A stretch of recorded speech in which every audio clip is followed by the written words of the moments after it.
কানফোসা ঠিক করে কাম করতে পারছ না। হারামজাদা আমি বাইতে বাইরে গেলে গুয়া তাই গু খান লাগবো তোর। আরে হারামজাদা আর তো ছোট কালের তাই উগাই না মাছ গোস্ত তো জীবনে চোখেও দেখছি না, ছোট কালের তো হুড়ি দিয়ে বাদ দিয়েছেন। গেন্দা এদিকে বাপের লগাই এ কাজ কর, সারাদিন তো আজ আর খাস। এ তোর মতো জমিদার বেশে কেউ থাকে না, এই অট্ট এলাকা দি তোর মতো কেউ নতুন জামা কাপড় পরে না, ব্যান্ডেজ জামা কাপড় পরস। হ বালায় ব্যান্ডেজ জামা কাপড় কিনে দেন, 1 বছর ধরে কিনতে আছি। কানফোসা তুই যে বেশি চলস জমিদার বেশি চলে না।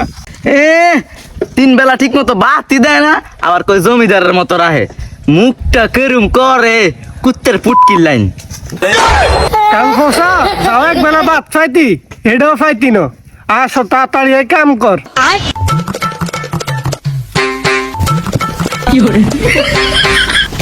কানফোসা ঠিক করে কামও করতে পারছ না, গুয়া লাগে মাথা কিনে যা কাম করা লাগতো না যা।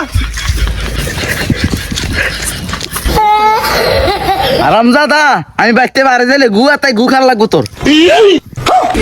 হারম দাদা কইলো ডাকি।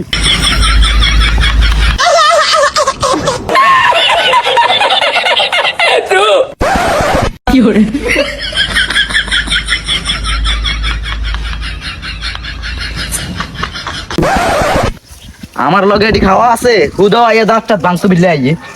কার দাঁত ভাঙবি? তুই কই গেছিলি? তোর গার্মেন্টে তো ফ্যাক্টরি লেগে, তোর বাপে কি তোর কাম করেছিল? আরে পাগল হইছস, আব্বাই কাম করাইবো। আয়নের সময় আমাকে খেতে একটা বাঘ দেখছি, ইচ্ছা তরফে ফিডাইছি, ফিডাইয়া তার গাঙ্গা হালাইছি। ইয়ারও ভাগ আছে? কি এর বাঘ নাই, 2 দিন পরে পরে সামনে বাঘ পড়ে। বাঘ হাতি মায়ের এই তো শরীরের অবস্থা করছি।